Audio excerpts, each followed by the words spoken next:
नमस्कार दोस्तों, Mansi story hub channel में आपका स्वागत है।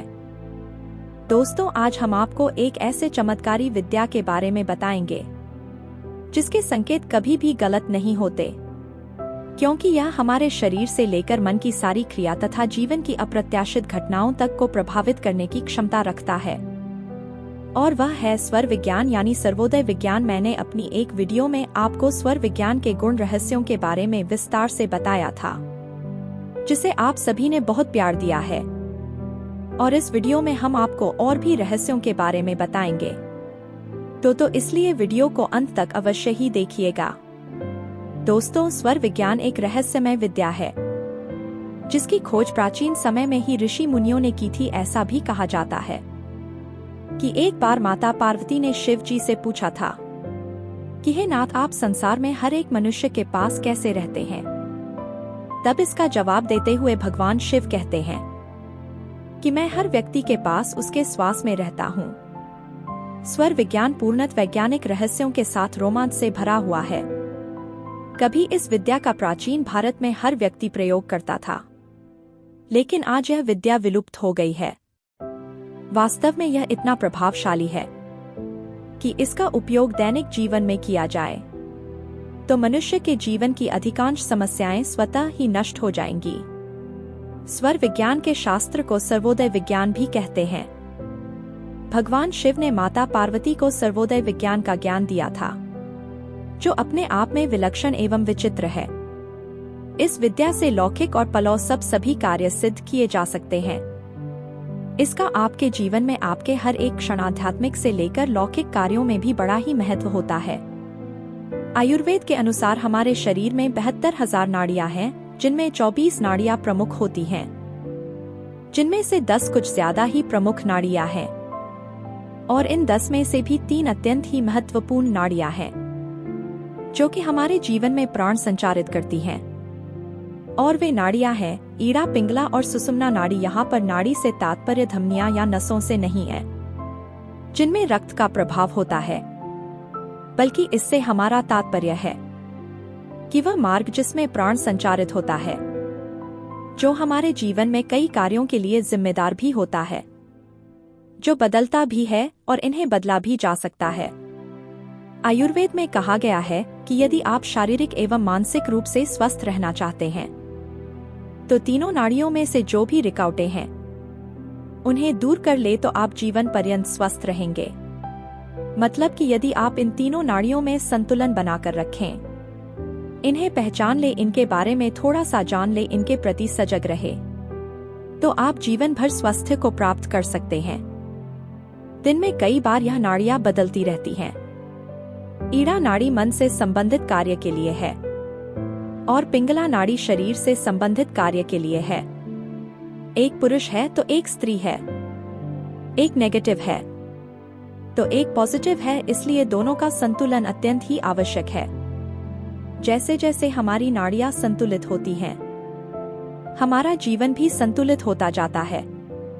आइए अब हम बात करते हैं पहली नाड़ी के बारे में, जिसका नाम है ईड़ा नाड़ी। दोस्तों, ईड़ा नाड़ी को चंद्र स्वर या चंद्र नाड़ी भी कहते हैं तथा यह स्त्री नाड़ी कहलाती है। यह नाड़ी बाई नासिका से संचालित होती है। इसका रंग सफेद एवं पीला है। इसका स्वभाव शांत, शीतल और पॉजिटिव होता है। यह नाड़ी हमारी मानसिक ऊर्जा से संबंधित है। ईड़ा नाड़ी को अमृत रूप में भी माना जाता है, जो कि जगत का पालन करती है और यह सभी शुभ कार्यों को भी पूर्ण करती है। जिस व्यक्ति की ईड़ा नाड़ी ज्यादा एक्टिव होती है, वह व्यक्ति मानसिक रूप से ज्यादा सक्षम होता है। इस नाड़ी का जैसे जैसे प्रयोग बढ़ता जाता है, उस व्यक्ति की बुद्धि का विकास उतना ही अधिक होता जाता है। जबड़ा स्वर चल रहा हो और ऐसे में पृथ्वी व जल तत्व साथ में हो, तो ऐसे में कोई व्यक्ति यदि अपना कोई कार्य किसी वरिष्ठ या ऊंचे ओहदे के व्यक्ति से करवाना चाहता हो तो वह उसे बड़ी आसानी से कर सकता है। वह उसमें सफलता हासिल कर सकता है। छोटी यात्राओं के लिए यह स्वर सदैव उत्तम होता है। दूसरी नाड़ी है पिंगला नाड़ी। इस नाड़ी को सूर्य स्वर के नाम से भी जानते हैं। इसका स्वभाव गर्म होता है। यह हमारी दाई नासिका से संचालित होता है। इसका रंग लाल है। इसे नेगेटिव नाड़ी भी माना जाता है। इसे पुरुष नाड़ी भी कहते हैं। इसका उद्गम स्थल हमारे मूलाधार चक्र या मूलाधार चक्र के दाहिने हिस्से से निकलकर दाहिनी नासिका में होता है।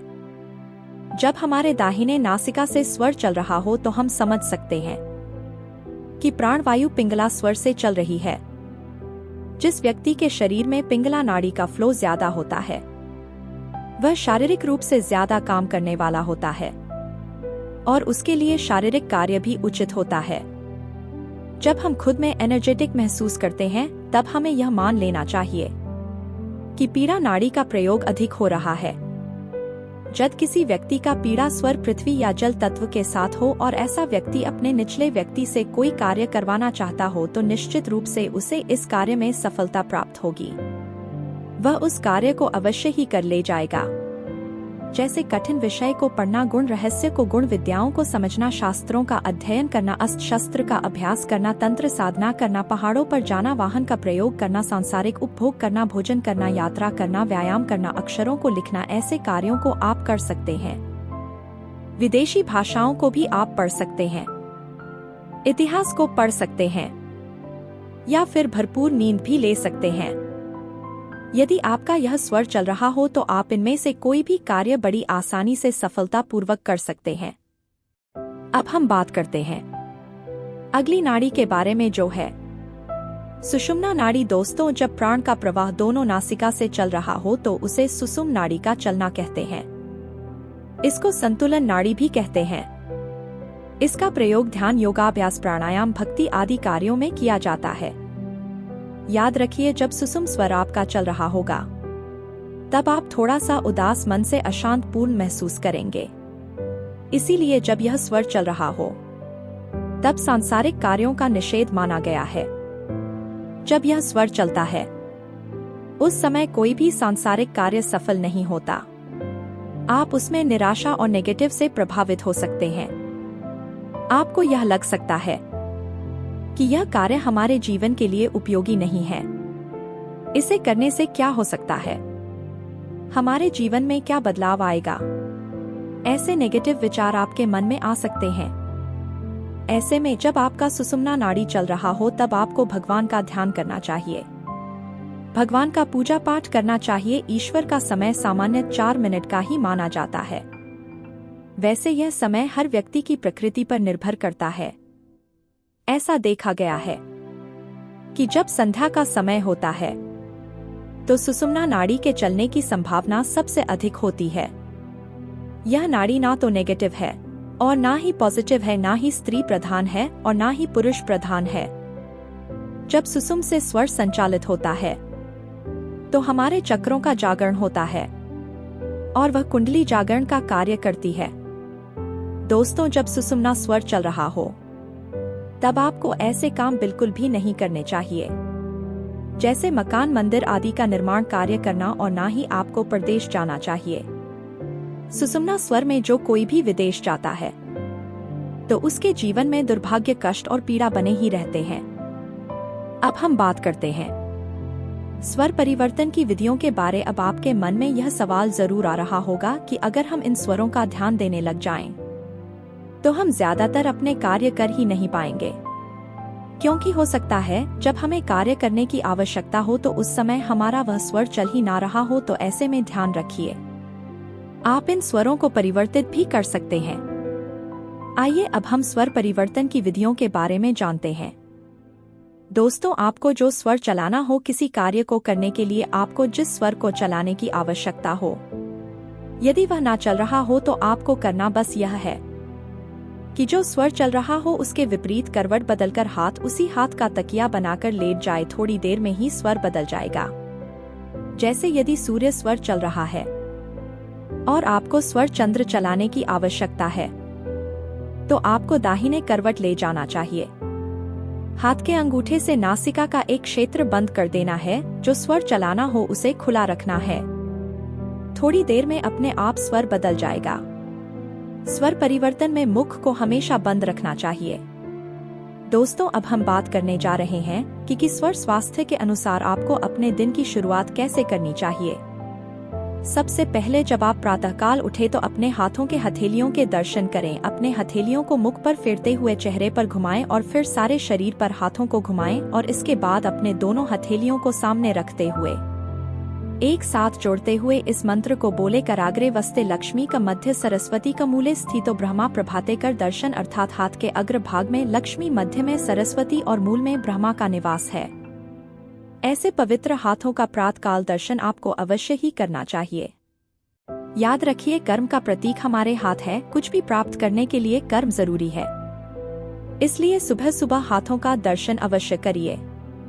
इसके बाद विस्तर त्याग के साथ जिस ओर का स्वर चल रहा हो उसी ओर का पैर पृथ्वी पर बढ़ाए। ऐसा करके हम इस पृथ्वी देवी को, जो इस धरती पर मौजूद समस्त जीवों का भार उठाए हुए हैं, उनके ऊपर अपने पैरों को रखने के लिए, स्पर्श कराने के लिए क्षमा प्रार्थना करते हैं। ऐसा करने पर हमें यह मालूम होता है कि भारतीय संस्कृति में निर्जन वस्तुओं भी चेतन देखने की क्षमता है। तत्पश्चात जो भी स्वर आपका चल रहा हो उसके अनुसार अपने कदम को आगे बढ़ाए। जो स्वर चल रहा हो उसकी ओर से हाथ पैर डालकर कपड़े पहने। ऐसा करने पर आपके जीवन में दिन भर प्रसन्नता बनी रहती है। घर से बाहर जाने पर जिस तरफ का स्वर चलित हो उसी हाथ या पैर को आगे करके कार्य करने से अवश्य ही सफलता मिलती है। ऐसा करने से व्यक्ति सर्वदा सुखी और उपद्रव से बचा रहता है। याद रखिए, जो स्वर आपका चल रहा हो उन अंगों को प्रधानता आपको अवश्य ही देनी चाहिए। ऐसा करते हुए आपको हर स्थिति में कार्य करना चाहिए। जब आप ऐसा करते हैं तो आपको हर कार्य में सफलता प्राप्त होती है। दोस्तों, स्वर ज्योतिष की जानकारी से मनुष्य शरीर और मन को नियंत्रित करके रोग, कलह, हानि, असफलता को दूर कर सके। इसके साथ ही वह अपने जीवन को आनंदमय बनाकर परलोक को भी सुधार लेता है और कल्याण को प्राप्त करता है। दोस्तों, आप सर्व विज्ञान का सहारा लेकर उसका उपयोग करके अपने जीवन को नई दिशा दे सकते हैं, दिव्य जीवन का निर्माण कर सकते हैं। अगर आप इस विज्ञान का प्रयोग करते हैं तो इतना ही नहीं, आप अपने संपर्क में आने वाले प्रत्येक व्यक्ति और क्षेत्र की धाराओं तक को बदलने में सामर्थ्य पा सकते हैं। तो अगर आपको यह जानकारी अच्छी लगी हो तो हमारे चैनल को सब्सक्राइब और लाइक जरूर करें। धन्यवाद।